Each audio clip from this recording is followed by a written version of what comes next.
Hello साथियों, मैं मिथुन आपके अपने YouTube चैनल कलम से क्रांति T20 में स्वागत करते हैं। चलिए आइए आज का सेशन हम लोग स्टार्ट करते हैं। पिछले वीडियो में हम 50 नंबर तक बता रखे हैं। 51 से 55 नंबर तक आपका होमवर्क क्वेश्चन था, जिसमें कि कुछ स्टूडेंट ने कमेंट करके आंसर दिए हैं। तो चलिए होमवर्क क्वेश्चन की पहले चर्चा कर लेते हैं, उसका आंसर क्या होगा। आप लोग अपने आंसर का मिलान कर लीजिएगा, क्या आपका सही है या गलत है। तो 51 नंबर क्वेश्चन आप देख पा रहे होंगे। पहला होमवर्क क्वेश्चन आपका है 51 नंबर।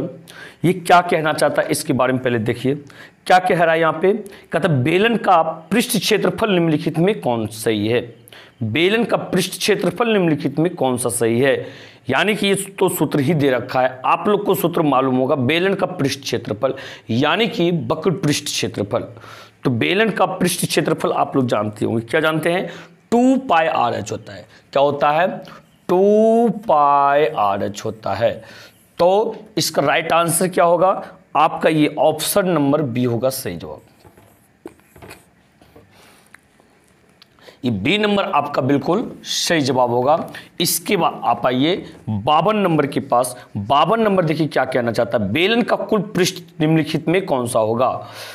बेलन का कुल पृष्ठ क्षेत्रफल निम्नलिखित में कौन सा होगा। यह भी आपका सूत्र है, आप इन सूत्रों को भी जानते होंगे। बिल्कुल हम बेलन के सूत्र क्लास में सारी चीज को बता रखे हैं, प्रोसेस बता रखे हैं। सूत्र कहां से आ रहा है आप याद किए होंगे, ये 2 pi R into are plus H होता है। 2 pi R into are plus H होता है। इन सूत्रों को आप जानते होंगे। तो ये आपका ऑप्शन कौन सा मैच किया, बिल्कुल बी नंबर ऑप्शन मैच किया है आपका। तो अगले क्वेश्चन की तरफ हम चले। तो इन सारे चीज़ों को आप बिल्कुल याद रखते हुए, यदि आपको ये चीज़ मालूम नहीं है कहाँ से आ रहा है नहीं आ रहा है, तो मेरा थ्योरी क्लास आप बेलन से संबंधित देखें। नहीं मिलता है तो आप प्ले लिस्ट में जाएं और वहाँ से 9th क्लास का बेलन निकाल करके सारे वीडियो एक ही में रखा गया है। तो सूत्र से लेकर के सवाल तक बिल्कुल अच्छी तरह से बताया गया है, आप वहां जाकर के देखिए, बहुत मजा आएगा आपको। तो चलिए अगले क्वेश्चन की तरफ चलते हैं। अगला क्वेश्चन को आप देख पा रहे होंगे 53 नंबर क्वेश्चन। अगला क्वेश्चन आपका ये 53 नंबर क्वेश्चन देखिए क्या कहता है, बेलन का आयतन निम्नलिखित में कौन है जबकि आधार की त्रिज्या r और ऊंचाई h हो। जब आधार की त्रिज्या r और ऊंचाई h हो तो बेलन का क्षेत्रफल, ये आयतन का सूत्र होता है भाई साहब, पाई आर स्क्वायर एच। क्या होता है, पाई आर स्क्वायर एच होता है। तो इसका राइट आंसर क्या होगा, ऑप्शन नंबर बी। क्या होगा, ऑप्शन नंबर बी एकदम बिल्कुल सही जवाब होगा आपका ये। तो आप इन चीज़ों को समझे होंगे। तो इस प्रकार से समझते हुए आप आगे बढ़िए क्वेश्चन नंबर 54 के पास। क्वेश्चन नंबर 54 के पास क्या कह रहा है, 54 नंबर कह रहा है यहाँ पे एक बेलन के आधार की परिधि 44 सेंटीमीटर है, तो बेलन का पार्श्व पृष्ठ का क्षेत्रफल होगा जबकि ऊंचाई 5 सेंटीमीटर है। जबकि ऊंचाई आपका यहाँ पे दिया गया है 5 सेंटीमीटर है। इन चीज़ों को आप समझ पा रहे होंगे। यदि आप इन चीज़ों को समझ पा रहे हैं तो इस तरह समझते हुए इसको बनाइए। देखिए क्या कहता है, एक बेलन के आधार की परिधि, भाई साहब बेलन का आधार जो होता है वृत्ताकार होता है, जिसका परिधि बराबर होता है सूत्र 2 पाई आर। इसका मान दिया गया है 44। क्या दिया गया इसका मान, 44। तो बताइए 2 गुना पाई का वैल्यू 22/7 गुना आर बराबर ये हो गया 44। 22 दूनी 44 और 2 से 2 कैंसिल। तो बताइए यहाँ पे आर बचा, आर बराबर 7 गुना 1 7 हो गया। ये आर का वैल्यू आपका 7 हुआ और एच आपको दिया गया है। एच कितना दिया गया है आपको, 5 सेंटीमीटर दिया गया है। तो कह रहा है यहाँ पे ये सारी चीज आपका सेंटीमीटर में है। कह रहा है पार्श्व पृष्ठ क्षेत्रफल यानी कि वक्र पृष्ठ क्षेत्रफल 2 पाई आर एच। पार्श्व पृष्ठ आपको निकालने के लिए क्या रहा है, तो बताइए यहाँ पे ऑप्शन में पाई में दिया गया 2 पाई हो गया।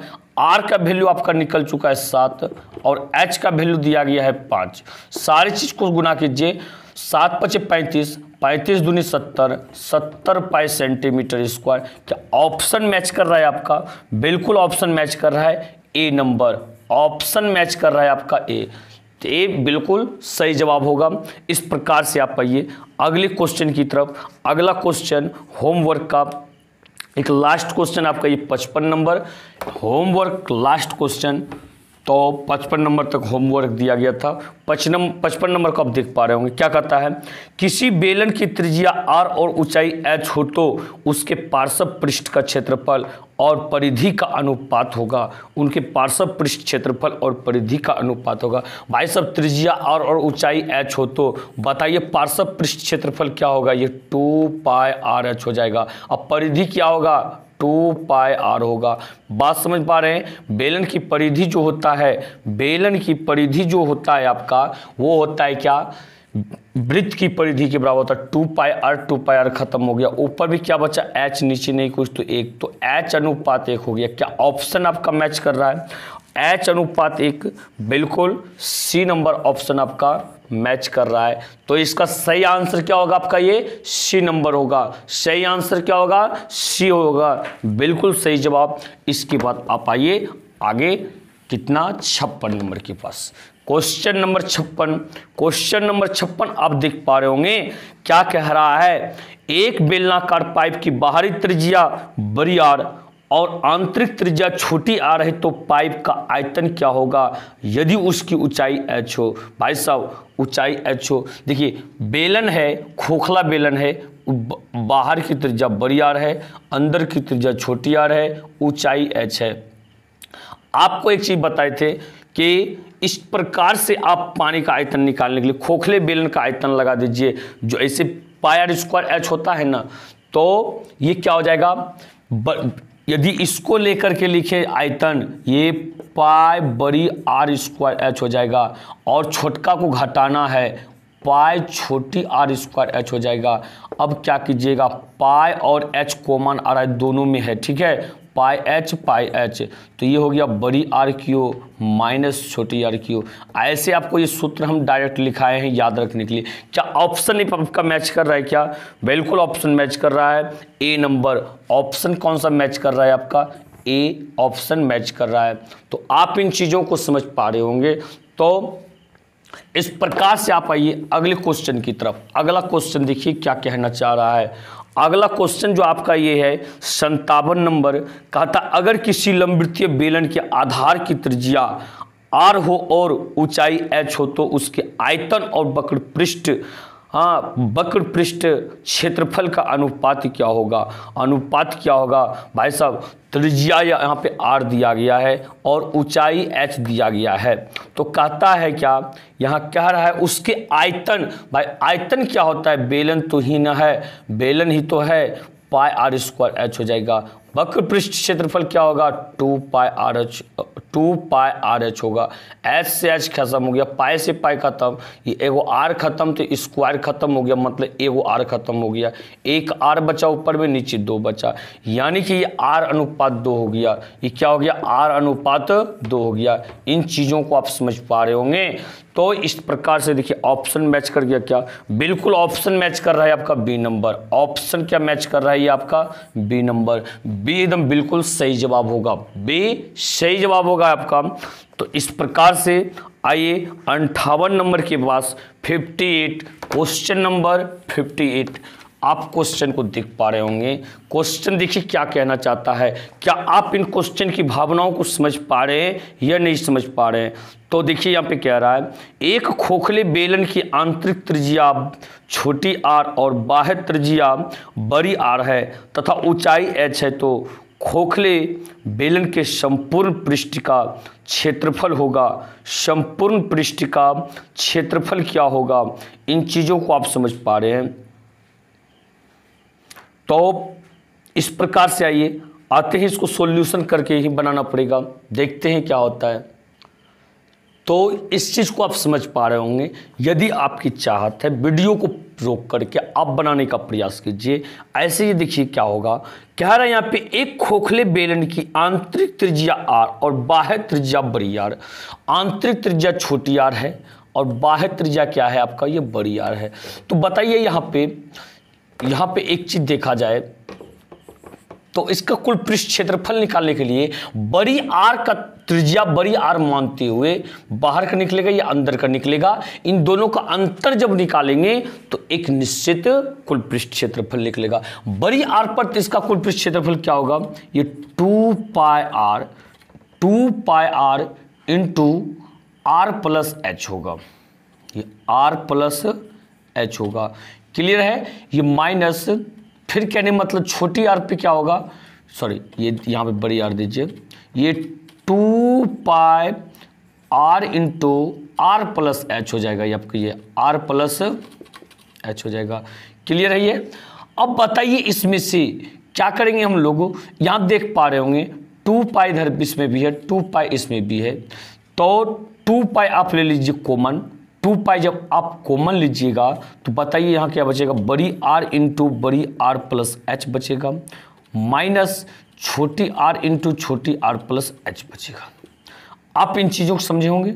ये 2 पाई इंटू ये आर गुना आर, अंदर में गुना कीजिए इसमें, फिर इससे इसमें आर गुना आर, आर स्क्वायर हो जाएगा, आर गुना एच बड़ी आर एच हो जाएगा, माइनस फिर छोटी आर गुना छोटी आर स्क्वायर हो गया, आर गुना एच ये प्लस ये माइनस में, ये प्लस गुना माइनस क्या हो गया आपका, ये माइनस हो गया, और ये आर एच हो जाएगा। क्या हो जाएगा, ये आपका आर एच होगा। यहाँ इन चीज़ों को आप समझे होंगे। इसके बाद देखिए यहाँ पे क्या हो रहा है, ये 2 पाई हो गया, 2 पाई हो गया, तो अब क्या करना है हमें, ये इसको और इसको एक में रखिए, इस दोनों चीज़ को एक में रखिए। आप बड़ी आर स्क्वायर माइनस छोटी आर स्क्वायर, इस दोनों चीज़ को एक जगह लीजिए, बड़ी आर एच माइनस छोटी आर एच। क्लियर है। अब बताइए इसके बाद ये 2 पाई हो गया, ये देखिए चीज़ को ए स्क्वायर माइनस बी स्क्वायर टूट जाएगा, ए plus B into a minus B होता है। क्या होता है ये, ए प्लस बी यानी कि बड़ी आर प्लस छोटी r into a minus b बड़ी आर माइनस छोटी आर हो जाएगा। ये दोनों में से देखिए कॉमन कुछ आ रहा है क्या, बिल्कुल कॉमन आ रहा है। कॉमन आप ले सकते हैं, दोनों में एच एच कॉमन ले सकते हैं। क्या ले सकते हैं, एच एच कॉमन ले सकते हैं। तो ये देखिए बड़ी आर यहाँ बचेगा माइनस छोटी आर बचेगा, इसमें एच निकला बड़ी आर बचा, इससे एच निकला छोटी आर बचा। यहाँ तक की चीज़ को आप समझ पा रहे होंगे, यहाँ तक की चीज़ को आप यदि समझ पा रहे हैं, ये देखिए समझते जाइए, बिल्कुल प्रोसेस है थोड़ा सा। ये 2 पाई हो गया। अब बताइए ये दोनों एक पद इधर है एक पद इधर है, इसमें से बताइए ये बड़ी आर प्लस छोटी आर, ये बड़ी आर माइनस छोटी आर, इसमें बड़ी आर माइनस छोटी आर, इसमें भी बड़ी आर माइनस छोटी आर है। इसमें से आप कॉमन लीजिए, ये क्या कॉमन लीजिएगा, बड़ी आर माइनस छोटी आर को कॉमन ले लीजिए। तो ये ऐसे लिख सकते हैं ब्रैकेट यहाँ तोड़ के भी। ये देखिए 2 पाई हो गया, कॉमन क्या ले रहे हैं हम, बड़ी आर प्लस छोटी आर ले रहे हैं। ठीक है, सॉरी बड़ी आर माइनस छोटी आर कॉमन में ले रहे हैं, बड़ी आर माइनस छोटी आर कॉमन में ले रहे हैं। इसको यदि आप कॉमन में लीजिएगा तो यहाँ क्या बचेगा आपका, बड़ी आर प्लस छोटी आर बचेगा, बड़ी आर प्लस छोटी आर बचेगा, और यहाँ पे देखिए क्या बचेगा, प्लस एच बचेगा आपका, प्लस एच बचेगा। इस प्रकार से आपका ऑप्शन मैच किया होगा। इस प्रकार से आप देख पा रहे होंगे, ये ऑप्शन आपका डी मैच करेगा। यही आपका प्रोसेस है बनाने का, आपका प्रोसेस। इन चीज़ों को आप समझे होंगे। इस प्रकार से हल करने के बाद ये आपका आंसर आ रहा है, जो कि ऑप्शन मैच किया आपका डी नंबर। क्लियर है ये चीज़ ना। चलिए इसके बाद आगे बढ़ते हैं अगले क्वेश्चन की तरफ। देखिए अगला क्वेश्चन 59 नंबर आप देख पा रहे होंगे। 59 नंबर क्वेश्चन क्या कहता है, कहा रहे यहाँ पे खोखले गोले के अनुप्रस्थ काट का क्षेत्रफल क्या होगा। खोखले गोले के अनुप्रस्थ काट का क्षेत्रफल क्या होगा, बात समझ पा रहे हैं आप। तो यहां क्या कहना चाहता है, तो देखिए यहां पे ध्यान दीजिए, अनुप्रस्थ, अनुप्रस्थ का मतलब समझते होंगे, यदि कोई गोला है, ये खोख क्या बोल रहा है यहाँ पे, गोला ही तो कह रहा है ना, हाँ गोला है। अनुप्रस्थ, अनुप्रस्थ का ऐसे अनुप्रस्थ का क्षेत्रफल होता है उसके आधार के क्षेत्रफल के बराबर। भाई साहब देखिए यहाँ पे, यानी कि पाई आर स्क्वायर होता है, पाई आर स्क्वायर। और छोटी आर हो तो पाई आर छोटी आर स्क्वायर, अब बड़ी आर हो तो बड़ी आर स्क्वायर। ऐसा क्यों है पता है, खोखला है, 2 तरह का करीब त्रिज्या, एक बड़ा त्रिज्या है एक छोटा त्रिज्या है ना, इस प्रकार से है। तो हमें पर निकालना है इस भाग का यानी कि आधार पर का निकालना है, ऐसे दे रखा जाती है आधार पर का निकालना है। तो क्या करेंगे, दोनों का अंतर निकालना है। इस प्रकार से क्या समझते हैं हम लोग, दोनों का अंतर निकालना है। पाई ले लीजिए कॉमन, तो ये बड़ी आर स्क्वायर माइनस ये छोटी आर स्क्वायर हो गया, बड़ी आर स्क्वायर माइनस ये छोटी आर स्क्वायर होगा। तो ऑप्शन क्या मैच किया आपका, बिल्कुल ए नंबर ऑप्शन आपका एकदम राइट आंसर होगा। आप इन चीज़ों को समझ पा रहे होंगे। इसके बाद आइए अगले क्वेश्चन 60 नंबर के पास। अगला क्वेश्चन आपका ये 60 नंबर क्वेश्चन, देख पा रहे हैं आप इन क्वेश्चन को। क्या क्या है क्वेश्चन 60 नंबर, किसी बेलन जिसकी त्रिज्या r और ऊंचाई h है कि संपूर्ण वक्र पृष्ठ और पृष्ठ क्षेत्रफल का अनुपात क्या होगा। संपूर्ण वक्र पृष्ठ और पृष्ठ क्षेत्रफल का अनुपात क्या होगा। तो इसमें क्या होता है, संपूर्ण पृष्ठ क्षेत्रफल, पहले सूत्र लगाइए आप, क्या लगाइएगा यहाँ पे, संपूर्ण पृष्ठ क्षेत्रफल का सूत्र। पहले वही तो कह रहा है कि संपूर्ण वक्र पृष्ठ, सूत्र क्या होता है आपका, ये 2 pi r into are plus H होता है ये। और क्या कहता है, पृष्ठ क्षेत्रफल, यानी कि ये क्या होता है 2 पाई आर एच होता है। तो बताइए इसका अनुपात क्या होगा, 2 पाई आर खत्म हो गया, ये r plus H in by H हो गया, जो कि आपका यही अनुपात होगा, r प्लस एच अनुपात h हो जाएगा। तो आपका ये ऑप्शन मैच किया, बिल्कुल ये डी नंबर ऑप्शन मैच किया। तो इस प्रकार से अगले 5 क्वेश्चन आपका ये होमवर्क, अगला 5 क्वेश्चन आप देख पा रहे होंगे होमवर्क क्वेश्चन, यानी कि 61 से लेकर के 65 तक, 61 से लेकर के 65 तक आपका ये होमवर्क क्वेश्चन। आप इन क्वेश्चनों का आंसर करके आप हमें कमेंट बॉक्स में जरूर दीजिएगा। तो वीडियो को लाइक शेयर करना मत भूलिएगा, और साथ ही आप यदि अब तक मेरे चैनल को सब्सक्राइब नहीं किए हैं तो आप मेरे चैनल को सब्सक्राइब भी जरूर कर लीजिएगा। चलिए मिलते हैं अगले वीडियो में, इसी के साथ जय हिंद जय भारत।